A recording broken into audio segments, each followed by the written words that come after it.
Hello বন্ধুরা, secret জ্ঞানে আপনাদের স্বাগত। আমাদের পৃথিবী নামক গ্রহটির অন্য নামই রহস্য। বিজ্ঞানীদের মতে আমাদের পৃথিবীতে অবস্থিত সমস্ত প্রজাতির জীবের মধ্যে আমরা কেবল 15% সম্পর্কেই জানতে পেরেছি, আর বাকি 85% আজও আমাদের কাছে অজানা। যেমন পৃথিবীর সবথেকে বড় শার্ক মেগালোডনকে আজও জীবিত থাকার দাবি করা হয়, সেরকমভাবে পৃথিবীর সবথেকে বড় সাপ টাইটানোবোয়ার জীবিত থাকার ব্যাপারেও কিছু লোক দাবি করেন। টাইটানোবোয়ার প্রথম প্রমাণ 2009 সালে পাওয়া যায়। একটি বিজ্ঞানীদের দল কলম্বিয়ার মাটির নিচে 14 মিটার সাপের জীবাশ্ম পায়। এই জীবাশ্মটির কার্বন ডেটিং করে জানা যায় যে জীবাশ্মটি প্রায় 6 কোটি বছরের পুরনো। এই বিশালাকৃতির সাপটির নাম রাখা হয় টাইটানোবোয়া। বিজ্ঞানীরা এই জীবাশ্মটি দেখে অবাক হয়ে যায় আর ভাবতে থাকে, কোনো সাপ এত বড় হতে পারে।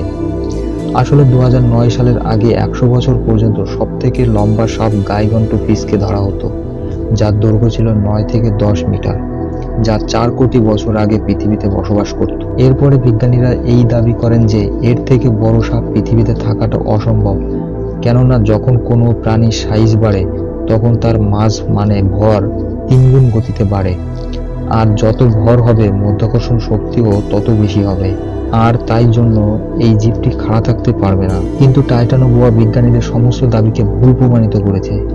এই বিশালাকৃতির দানবের ওজন প্রায় 1135 কেজি হতো, আর তাই এই দানবটি একসঙ্গে 2 জন জ্যান্ত মানুষকে গিলে খেতে পারত। টাইটানোবোয়ার সময়ে তারা কুমির আর বড় বড় কচ্ছপকে তাদের শিকার বানাতো। সাপ সাধারণত একটোথার্মিক হয়, মানে টেম্পারেচার যত বেশি হবে তত বড়ই এদের সাইজ হবে। এর থেকে এটা জানা যায় যে আগের পৃথিবীর তাপমাত্রা এখনকার পৃথিবীর থেকে বেশি ছিল, আর এর সঙ্গে মাধ্যাকর্ষণ বল সাপের উপর বেশি প্রভাব ফেলে না, কেননা এই জীবদের দাঁড়িয়ে থাকার প্রয়োজনই নেই।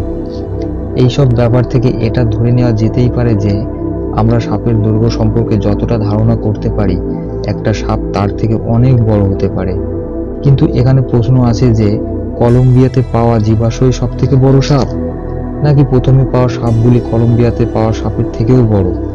পার্থক্য শুধু এটাই যে এই সাপগুলির উপস্থিত থাকার পাকা প্রমাণ আজ পর্যন্ত পাওয়া যায়নি।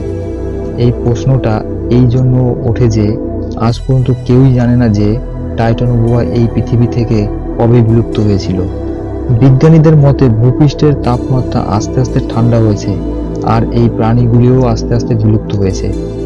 কিন্তু বিগত 200 বছর ধরে গ্লোবাল ওয়ার্মিং এর কারণে পৃথিবীর তাপমাত্রা বেড়ে গেছে। তো এটাও হতে পারে যে টাইটানোবোয়া আবার ফিরে আসছে। এই কথা বলার কারণ এই যে এখনো পর্যন্ত পাওয়া জীবিত সাপগুলির মধ্যে সবথেকে লম্বা সাপের দৈর্ঘ্য 10 মিটার। এই সাপটিকে খুঁজে পাওয়া যায় 12 অক্টোবর 2011 সালে, মানে টাইটানোবোয়ার দৈর্ঘ্য থেকে মাত্র 4 মিটার কম। কিন্তু গত 80 বছরে আমাদের সামনে হাজারেরও বেশি এমন ঘটনা ঘটেছে যেখানে লোকে দাবি করে যে তারা টাইটানোবোয়ার থেকেও বড় সাপ দেখেছে। 1959 সালে বেলজিয়ামের একটি সৈনিক হেলিকপ্টার থেকে জঙ্গলের মধ্যে একটি বিশালাকৃতির সাপের ছবি তোলার দাবি করেছিলেন। আপনি এখন যে ছবিটা দেখতে পাচ্ছেন সেটা হেলিকপ্টারের থেকে তোলা হলেও কত বড় দেখাচ্ছে। এই সাপটিকে ওই সৈনিকটির সঙ্গে হেলিকপ্টারে বসে থাকা অন্য সৈনিকরাও দেখেছিল, আর তাদের সকলেরই দাবি ছিল সাপটি প্রায় 61 মিটার লম্বা হবে, তার মানে একটি টাইটানোবোয়ার থেকে প্রায় 4 গুণ লম্বা। অন্যদিকে এক ইতিহাসবিদ মাইক ড্যাশ দাবি করেছিলেন যে তিনি একটি 45 মিটার লম্বা সাপ শিকার করেছিলেন, আর তার ফটো আর্কটিকোলজিস্টদেরও পাঠিয়েছিলেন। কিন্তু সেই ফটো থেকে সাপের দৈর্ঘ্য ঠিকঠাক না পাওয়ার কারণে তার দাবি মিথ্যা বলে ঘোষণা করা হয়। কিন্তু আজ পর্যন্ত তিনি এটা মানেন এবং দাবি করেন যে তিনি যে সাপটি নিজের চোখে দেখেছিলেন তার দৈর্ঘ্য 45 মিটারই ছিল। তো বন্ধুরা, আপনাদের কি মনে হয় টাইটানোবোয়া আজও জীবিত থাকতে পারে? আপনাদের মূল্যবান বক্তব্য কমেন্টে জানাবেন। ধন্যবাদ বন্ধুরা। যদি ভিডিওটি ভালো লাগে তাহলে লাইক এবং সাবস্ক্রাইব করুন।